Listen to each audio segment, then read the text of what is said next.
folks, what are you going to learn today? You're going to learn how to make surveys that can transform your business. We're going to talk about the 9 principles of customer feedback, why 98% of customer surveys are wrong, why net promoter scores suck, when and how to ask for the survey, how to increase engagements on the survey, and we're just going to nerd out and also talk about why you're using Cialdini's weapons of influence wrong and how to do it right with Dr. Matthew Champagne. Doc, thanks for being on the show. Oh, you are welcome. Thanks for having me here, Ian. And thank you all. And before we get started, of course, it's brought to you by videocasestory.com. At videocasestory.com, we will talk to your customers. We will get their information. And we will create amazing case stories in conjunction with surveys like these. So make sure to go to videocasestories.com to learn how to collect, craft, and deliver your case stories. All right, let's get started.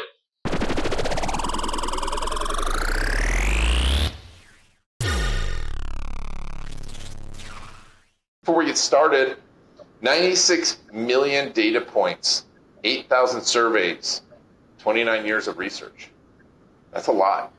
How did you get into this?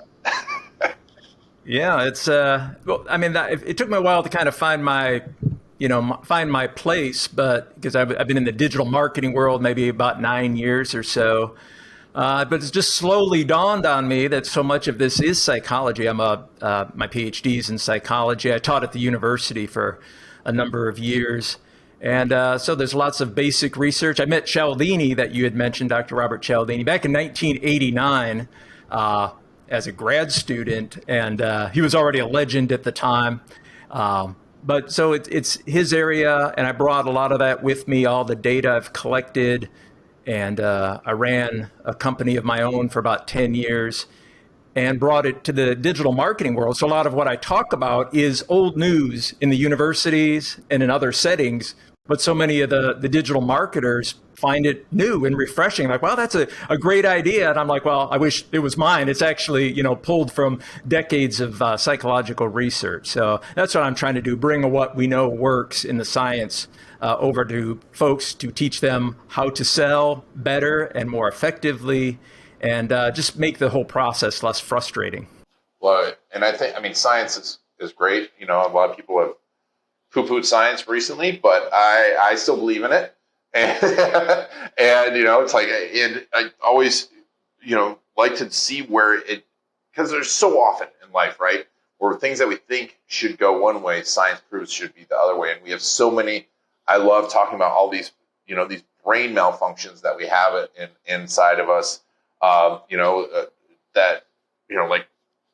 don't work. But science proves it wrong because we're thinking one way and science proves the other way. So, but what do you find are the biggest mistakes that are being made right now in marketing that science disproves? Oh, gosh. Let's see. Well, I mean, overall, there's just a lack of testing. So that's one thing I found after a career as a professor and running my own business, coming in here, when people talk about testing, they'll say, well, we tested this headline, we did an A/B test, or we, are using this assessment tool. And I asked them for their data, and they don't really have any. So there's just this lack of systematic study of what's going on. So much of it is just taking people's word for it. There's like, oh, I use this technique, I use this formula, this is the formula that works, but there's really nothing to back it up except testimonials and things. It's so different coming from a science background that everything you said was challenged. You make a statement, you have a finding, and there's all your colleagues just questioning it and critiquing it and finding the flaws, and that's why science works so well, is because it's being criticized all the time until you find some basic truths. So this whole notion of testing, even though they call it testing, it's there's nothing systematic about it. It's difficult to see what true outcomes are. What do you like to test the most? Well, I haven't done much in the marketing field because now that I'm in here, I see how this works. You're always there's new platforms, new, strategies going on. So that was part of my own failure for the first 6 or 7 years until I finally stopped a couple of years ago and said, wait a minute, I have this psychology background. I know how people think and react and behave. That's the study of psychology. And there's some basic principles behind that that are decades old. Some's my research, most of it's from my colleagues and from the past. So I created this, what I call the 9 principles of customer feedback. It's essentially saying, here's how things work because there's some psychology that underlies the behavior. So not so much on the testing, but bringing tests from universities to this area. I mean, obviously, we do video case stories. It's customer feedback, and I think it's so crucial. What do you tell me about these 9 principles, first of all, because it's I think it's important because I think so many people do surveys and customer feedback the wrong way.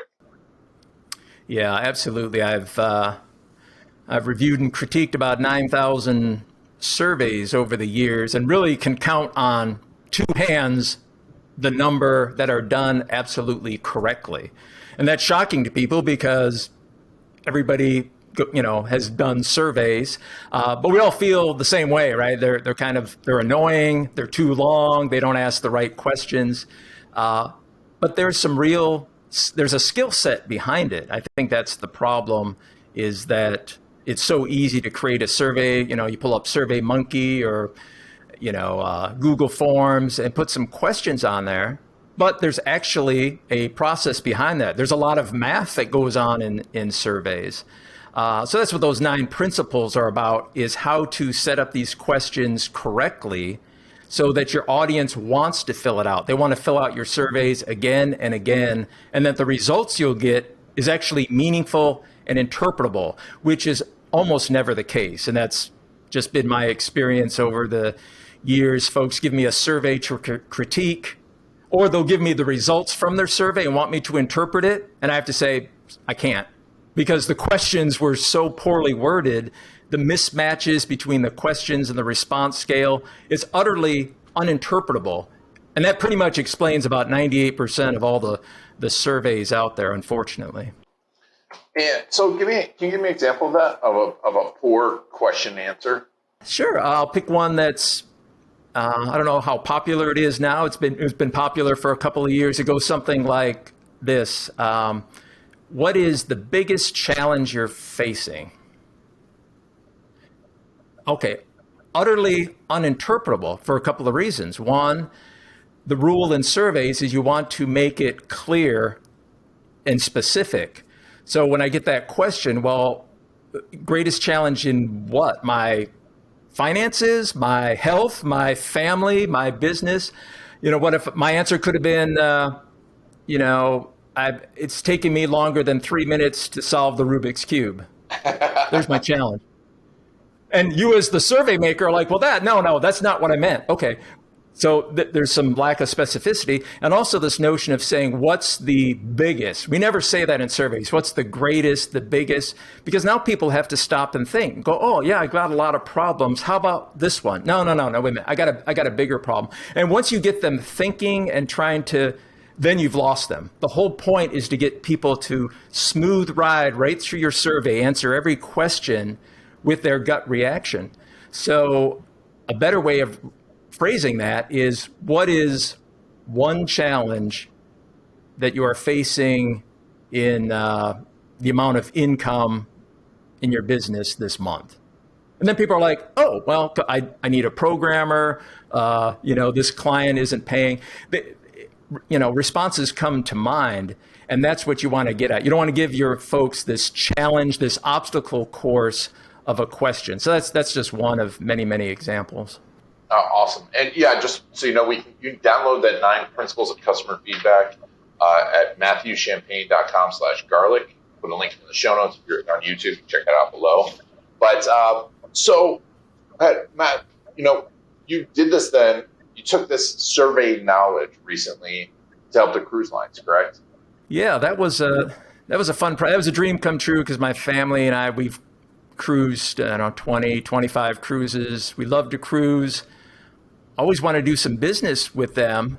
And it didn't happen until the pandemic. It was the Saturday I got the call from Europe on a Saturday saying, hey, we need your survey conversation. That's the methodology I use to get people to respond and get good interpretable feedback. This is the problem for the cruise lines is the cruise lines will shut down tomorrow. We have 54,000 travel agents worldwide for all the cruise lines, and we want them to stay paying members, yet they have nothing to sell. They have no product. There will be no cruises for the future. How do you keep members when they don't have any money or income and they're discouraged? But it worked.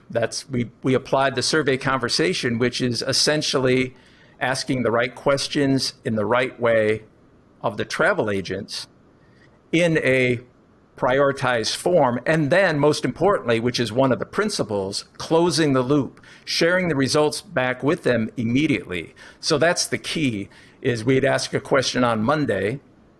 And then on Friday, we'd say, oh, great to hear from everyone. Here were the top 5 answers we heard. Here are the 5 biggest challenges all you travel agents are facing. Just thought you'd like to see what your colleagues are doing.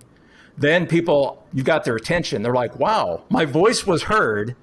What I said made a difference. The next week, we would ask them another question on a survey. At the end of the week, we'd share the results. On the 3rd week, we did this for 8 weeks. And the response rate went up and up and up, as it always does. When you use this process, people say, I must be faking the data. They're like, people get survey fatigue, right? Like, no, not if you do it correctly. Why would they not respond? Because every time they answer, they learn what their colleagues, other people like them, how they're facing the same challenges, what they're doing in their business. How are they keeping their whales of the big cruise spenders, how are they keeping them? And they're learning from each other, sharing results. When we finished the 8 weeks, we got all this email from the travel agents worldwide saying, hey, where's the next survey? Where's the survey? Wow. Which is kind of a strange thing, people asking you for the survey. And we said, well, why do you want the survey? And they said, because I made a difference. I made an impact on the cruise line. I helped them during this pandemic to get better. And I wanted to tell them what you really did was you clicked a button on your computer. You clicked a radio button. That's what you did in reality. But in their mind, they felt they made a difference because they did. That's how surveys should be used. It's meant to build community. It's meant to keep your membership. It's meant to make people feel heard. That's what it's about. Wow. That's powerful. That's powerful because so often, I just see so many surveys that are I can tell are done wrong. So I can imagine what they look like to you. But then to be able to flip it around and make it that powerful. And that's essentially a B2B survey too, correct? Because it's you're going to the travel agents, it's not the consumer. Yeah, that's right. And they felt, they were helping each other. They wanted to, continue this. The cruise line, so it helped the travel agents. It helped the association that represents 95% of the world's cruise lines because they got them to re-up their membership. But it also helped the cruise lines because they were taking all this information from their best people, their travel agents, the ones that know. They were incorporating it. Royal Caribbean and Carnival and Norwegian and all that were publishing this data on the website for the CDC. And it all went into the decisions of how to reopen in the best way, asking their people, their travel agents. So it was a win-win-win for all. Nice. And so tell me about the process then of were these custom questions or were they customized questions? Are they templated questions? Yeah, the process is usually I ask a client, if your person was right in front of you, your member, your student, your customer, your patient, whoever your respondent is, if they were right in front of you, what would you ask them? If you had unlimited resources, you have the rest of the week to sit there and ask them questions, what would you ask them? And people will list them out. And it's a real eye-opening exercise because when people just put a survey together, there'll be redundancies and things that aren't relevant. But when you ask them, look, if you had the time to do it. So we take that list and then we put those questions into a format. That's where the science and the skill comes in, is framing the questions, because all you have is an online form. If you're right in front of me, I can say, hey, Ian, what'd you think about this? And tell me more, and let's clarify. And you can really get down, and I could really figure out what's in your head. But we don't have unlimited resources. We just send people to a Google form or to SurveyMonkey, and we hope that that is the same as, drilling down. And it's not, unless you ask the questions in the right way, in the right order, with the right follow-ups. And that's where, a lot of the skill comes in. So I do take information from each client. What would you like to ask? And then massage it to make sure it's going to get lots of responses and accurate responses. That's, I find, because we do so many interviews, right? And obviously I do interviews here on podcasts, but I've been doing interviewing for 15 years. We have an interview process for videos, and we have an interview process for video case stories. And that's why I tell people all the time is how important it is how you ask the question, when you ask the question, how you frame the question. And I find that so fascinating, because people, I think we way undervalue question asking, how it's done, don't you? Yeah, that's a big part of it. And the other part is the, what I call the matching between the question and what they call a response scale. So strongly disagree to strongly agree, that would be a response scale. So you have to have the right question, but then the instrument that you're using has to match. And that's another big flaw. People will ask a good question, but then the scale they use is a mismatch. They're using, like a true false or a frequency scale when they should be using a satisfaction scale. It's very subtle difference, but it has an enormous impact on your results. Kind of like the worst scale ever created, to my knowledge, is called the Net Promoter Score. It is everywhere. It has been everywhere for 15 years. I don't think it's ever going anywhere. It's the one that says, would you recommend a friend or colleague to use this product or be with this person on a 0 to 10 scale? That Net Promoter Score has been responsible for more misery in this world, because what happened was the creator of the scale said, you know what, every human on earth is the same. So when they give you a 9 or a 10, that means good. If they give you a 7 or an 8, that's not good, which violates the first rule of psychology. People are different. So we did this study, 10, 12 years ago.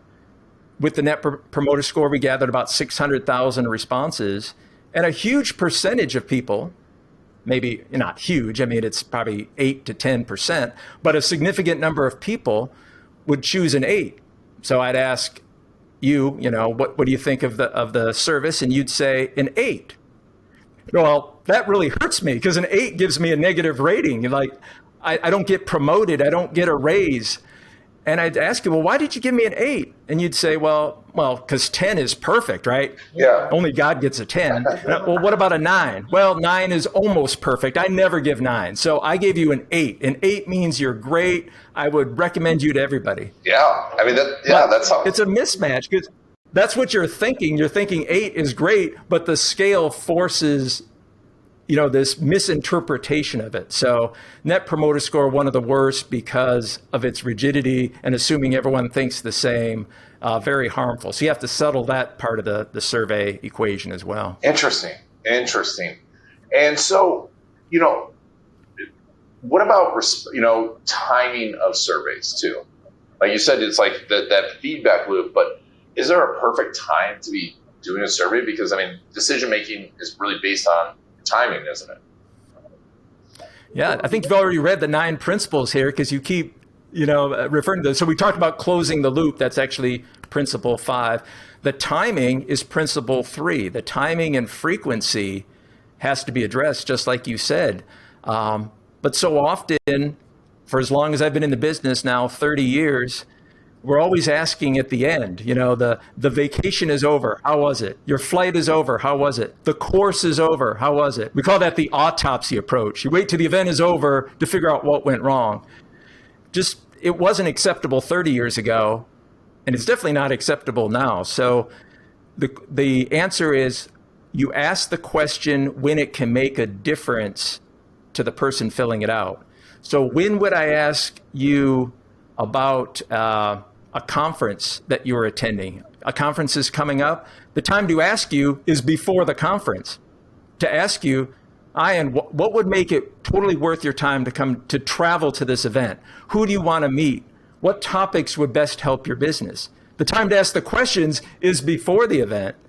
And then ask again during the event. How are we doing? Did we answer your questions? Are you dissatisfied with anything? Are you going to show up for day 3 or are you frustrated? What can we do to help? You ask during the event. And then, of course, you ask at the end. So it should always be a before and a during, and that's the frequency. If you're doing something important, if you really want your people to stay forever, if you want to keep customers, you ask them before and during and after in a continuous basis. That's why we call it survey conversation. I love it. We do the same thing I tell people they always ask me about customer stories. When's the best time to ask for a customer story? And that's exactly what I tell them. Like, you need to be collecting that story along the way. And if you're doing it the right way and having, like you said, a survey conversation, if you're having a conversation, people get used to it. They don't get annoyed. And it sets them up and it frames them too to think about what success is and think about what's important. And then also, we talk about a year later, ask them what did they do? What was that transformation a year later? And it's fantastic to hear that, because I agree. People always want to go at the end, or they wait till the perfect moment. They wait too long. Right? They're like, I want to wait till someone's really good, and then I'm going to send them over survey. I think that's amazing. Just continuous. The travel agents, that was 8 asks, and they wanted to know when was the 9th survey coming out. We've done it with training programs where we asked it 23 days in a row. And Wow. you would think, wow, they must get sick of that. No, the response rate on day 23 was the same as the response rate on day 1, about 94, 95%. Because every time they responded, we closed the loop. We said, oh, you said this? Well, guess what? Other people said something different. Just thought you'd like to know. And you said this, but other people, here's how you compare to others. So they just kept wanting to respond to see where they fit in and how their advice was being used. A conversation. Oh yeah, no, I just love that, because it's such a subtle thing. Like everything you're talking about is very subtle, but it makes a huge, huge difference. Yes. And so, who should be doing this? Who should be surveying their clients and doing exactly what you're saying? Yeah, I mean, of course, my answer will be everyone, because, the survey really is our most powerful tool, but we've just misused it all the time. Nobody's fault, except, few people know that there's, some skill and there's a process behind this. But if you're doing a webinar, I've been teaching this, forever, that people register for your webinar. Right there, you're asking a question like, what do you expect from this webinar? What would you like to learn? What topics are important? Then when this camera turns on and the folks are there, now you know them. And I tell people, why would you wait until the webinar starts and then say, hey, where's everyone from today? Oh, okay, Atlanta. What you want to know your people before the event. When that camera turns on, I want to know what their pains are and their problems and why they're there. So we ask questions before, and then when the camera turns on, I start right off saying, welcome to my webinar. Here's what I heard from you. Bing, bing, bing. These are the 6 things that you want to hear about today. I have all this stuff to share with you today, which is important. I'll get to that in a minute. Let me answer your questions. And people are like blown away. Like, wow, you heard what I had. I filled out a survey and you heard it, and now you're addressing it. Now you're building this trust with your people, especially for a webinar. That's a difficult thing. If it's a sales webinar, in 45 minutes or an hour, to be able to get people to trust you enough to buy your solution. So why not help yourself and get people trusting you and proving it right from the get-go? It just makes that process go so much smoother. It's great. It's great. And it shows that you care. Exactly. And for people like me, I mean, I've seen people do sales webinars. Some of these guys are just geniuses. You know, we all know those people who just like have this charisma, and 30 minutes into the webinar, you got your wallet out, you're ready to pay them whatever, but I'm not that guy. I can't, I don't have that aura. So I need the psychology. I need to connect with my audience before the event, and then during the event, prove to them, just like you said, that I do care. And I know your time is valuable. So that's why I asked you ahead of time, to make sure I get you the answers that you need. Yes, I think that's it. And so in your surveys, do you do open-ended questions? It sounded like, as I heard, radios, checklists, yes, no, true, false. Do you do also the whole write me an answer, Ryan Lebeck ask method? Yeah, it's so important. But again, it has to be structured correctly. Terrible way to ask a question is, any questions? Anything else? Because now people will answer, and their answers might be irrelevant, or it might be about things that you can't change or fix or address. So now you've compounded the problem. You're asking people for their feedback. They use the open-ended boxes to give you your feedback, and now you can't act on it. So it's devastating to ask the wrong question on an open-ended. You want to ask something very specific in that allows them to answer it. And then most importantly, you got to close the loop. You got to come back to them and tell them you heard what they had to say. So we do a mix of open-ended and closed-ended as well. And so, we talk about feedback loops, and we're talking about all these things, and, it leads into that conversation of Cialdini and the persuasion tactics. And you said that people are using them all wrong, that they're using them wrong and marketers are using them wrong. We talked about it beforehand. And I think that happens a lot. Someone reads something, they read one little piece of information, they go out and I'm an expert. Tell me, first of all, let's go over a few of the principles and how people are using them wrong specifically. Sure. And I should preface by saying it's not, Matt Champagne saying it's wrong. It's actually Dr. Robert Cialdini, the author of the book, is the one who said, we're doing this wrong. You have to understand, the principles before you teach them and use them. And it makes such a huge difference. And that's what people are so excited about when I show them this, because they're told the principles like authority, scarcity, social proof, liking, commitment, consistency. These are powerful principles that Cialdini says create what he calls an automatic, mindless compliance, getting you to say yes. So if you're using these tactics, social proof and all that, and people aren't automatically saying yes, well, there's a reason for it. One is you're probably stacking it like I did. I made this mistake for years. Even though I knew Cialdini, going back to the 80s, I knew his research, but for whatever reason, I just said, oh, well, these digital marketing gurus must, know something that I don't. So I did the same thing. I'd use some scarcity and social proof, and then I'd do my authority. And Cialdini said, never do that. That's exactly what you don't do. The point of the principles is you pick the one principle that naturally occurs in the situation, and you point it out to your people. So one of those principles is authority. Well, I have a PhD, I'm a researcher, a scientist, I got these fancy degrees on my wall. So that's my go-to to say, in this area, I'm an expert and I can help you with this. I can't help you with your tennis game or your, marital situations. I'm not an expert on most things, but in this area, I have these degrees in the research and things. So I draw that out. I make that apparent to people. But I don't then stack on social proof and scarcity and urgency and say, hey, buy now before midnight. And Cialdini says, no, you pick out the one. And he has a bad name for these folks. He calls them smugglers of influence.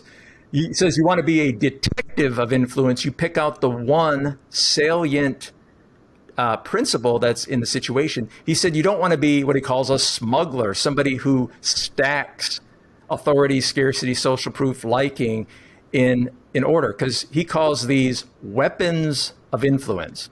And you only need one weapon. You don't bring 8 weapons to your audience. When you do that, that's why it feels icky. That's why it feels uncomfortable. It feels like you're being salesy, because you are, because you're misusing the principle. So that's what I teach people is find the one, draw it out. It feels so much better. Your audience sees that in you. They react so much more positively.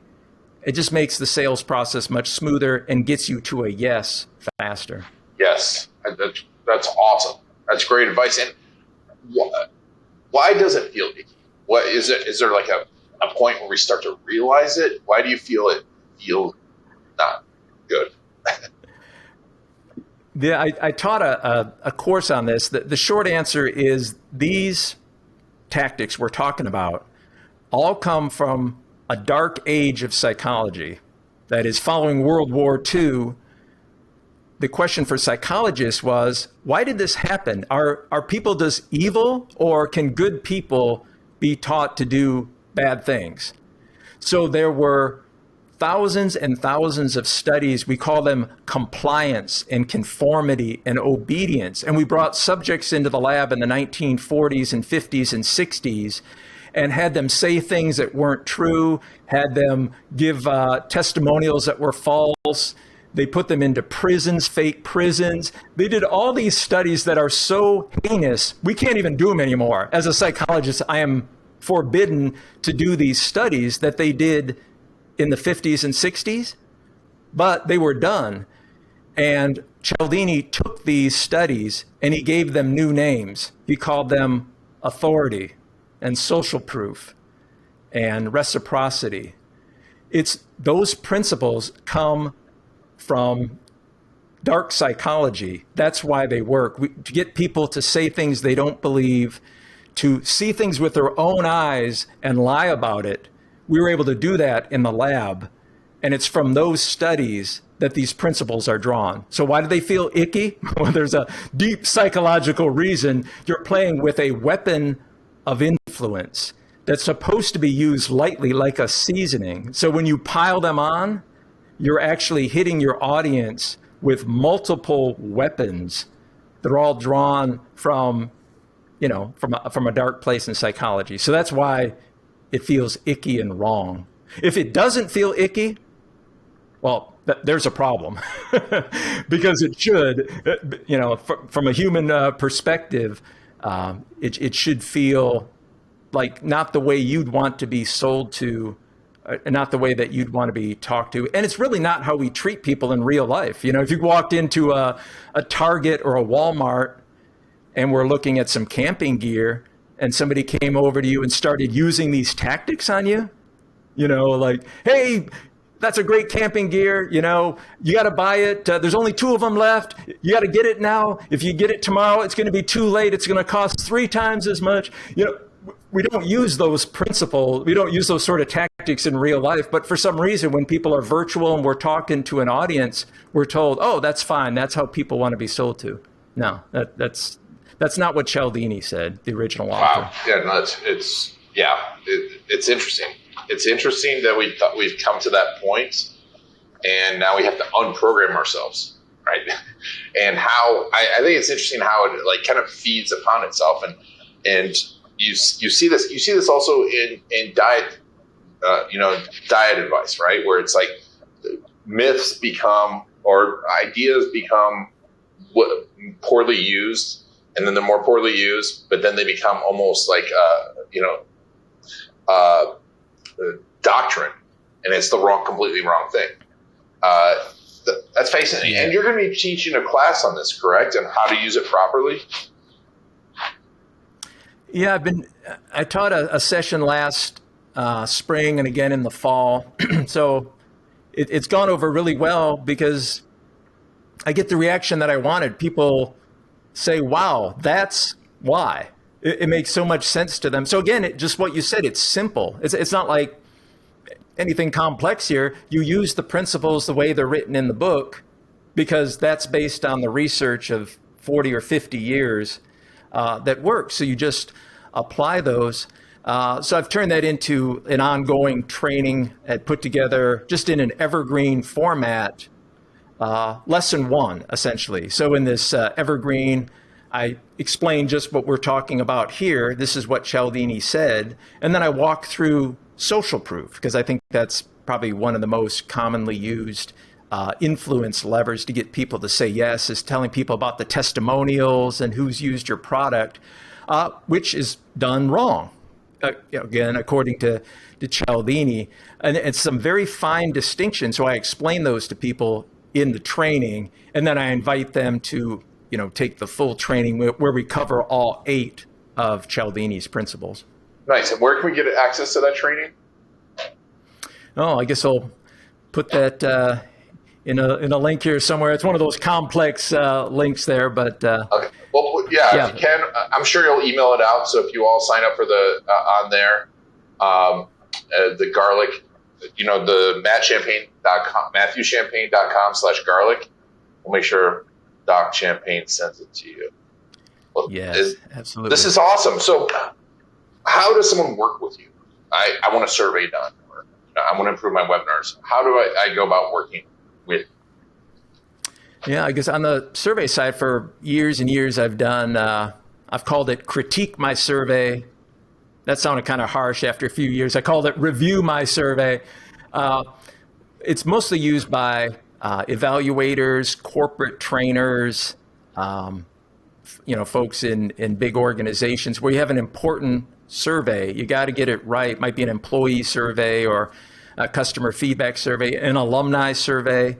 And they send me the survey, and I go through it in a video format. I just put it on the screen, just live, and I walk through it and point out all the fatal flaws in the survey. I'm looking for 3 things. One is I want super huge response rate, which is an enormous problem with surveys. Most people send out a survey and they get a few responses, and then they take action. And I'm horrified because I'm like, wait a minute, that's not representative of your people. I'll ask, well, how many people filled it out? And they'll say, 20. I'm like, well, is that 20 out of 40 or 20 out of 40,000? It makes a huge difference. But a lot of people just take the data that they have and they run with it because it's all the data they have. So we want to make sure you get huge response rate. I'm always shooting for 80% on most surveys, most circumstances. And second, we want to make sure that the results are interpretable and meaningful. And then third, we want to give your people a great experience, like the travel agents who wanted to fill it out again and again, even after it ended. That's what we want. We want people to go, wow, where's the next survey? Because now you've got them. Now you got them in this habit that every time you ask an important question, they will respond and they get something out of it. And then you'll ask another important question and they respond. That's my whole, MO is keep your customers forever, keep your members forever, keep your patients or your clients. And to me, you do that by asking the right questions through survey, sharing the results, showing them how their opinions were used, show them how they compare to others. And we find people don't want to go anywhere. I've done this for chiropractors, dentists. Like, why would you go to any other chiropractor? Because you're asking me these questions, you're sharing results. I feel like I'm making your business better. And that's what it's all about. You ask the people who can make your business better the right questions, they respond, and then you continue to give them results. And it just creates this gravitational force on your people. Well, it's so important. So important. And yet it's so underutilized. It's amazing to me how little people get feedback from their clients. It's just business. But it's the biggest obstacle has always been folks that either don't see it or maybe they don't want to hear the results. I had one client big company, everyone would know who they were, gave me a survey to review, 110 questions. And I said, in my own way, like, oh, well, let me help you. Let me just, modify a few of these questions. I remember the stakeholder. I'll never forget what she said. She said, I will take you to the mat if you change one question on that survey. What? So out it went, 110 questions. And of course, they got what you would expect, like 0.5% response rate and useless information. But multiply that by, many, many, many organizations, many entrepreneurs as well. They just say, well, I know how to answer. I know how to ask questions, So even when you tell them, as I did one client, a government client just last week, I looked at their survey. I said, well, you have 23 errors in this survey that is making your results misinformation. And they said, okay, can you improve, can you work on it for free? What? I'm like, no, I really can't. But that's a common theme. It's like, and then you say, well, no, this actually will cost you something. Oh, no, thanks. I don't, we don't. I'm like, this is a critical piece of your customer feedback. I'm telling you right now, there are errors. So the results you're getting from your customers are misinformation. Yeah. Yet for some organizations, it's like, well, that's all right. At least we're asking. Yeah. And then they spend $100,000 on a logo. Yes. Don't get me started on logos. Logos are important, my friends, but this is much better investment of time and money. I mean, really, and for anyone that has any amount of customers, I can't imagine this not being an incredible investment. So make sure you've got it. Where's the best place to follow you? Well, I think that's the start where you had mentioned, go to matthewchampagne.com/garlic, pick up that infographic of the 9 principles. And of course, we use good psychology here. When you go there, you just get it. You don't put your name or email. There's no reciprocity exchange for that. Get the infographic, but there is a link on there that's an explainer video. So if you click that, it will ask your name so it can give you that video, but that will walk you through the principles. So either download it and compare it to your own surveys, compare it to your own processes that you're using to ask feedback from your clients, your patients, or members, and just find the gaps there. See if the timing and frequency is right. See if you have a single purpose. That's principle number 1. Just compare those principles with what you're doing. And if there's gaps, then fix those, or just reach out to me and I'll tell you more about how to fix those gaps. Awesome. Well, I appreciate it. Dr. Matthew Champagne, thank you so much for being on the Garlic Marketing Show. I love this. This was fantastic. Oh, you are welcome. It's fun to be here. And thank you for taking Doc Champagne and I on your journey. This has been On Garlic and the Garlic Marketing Show.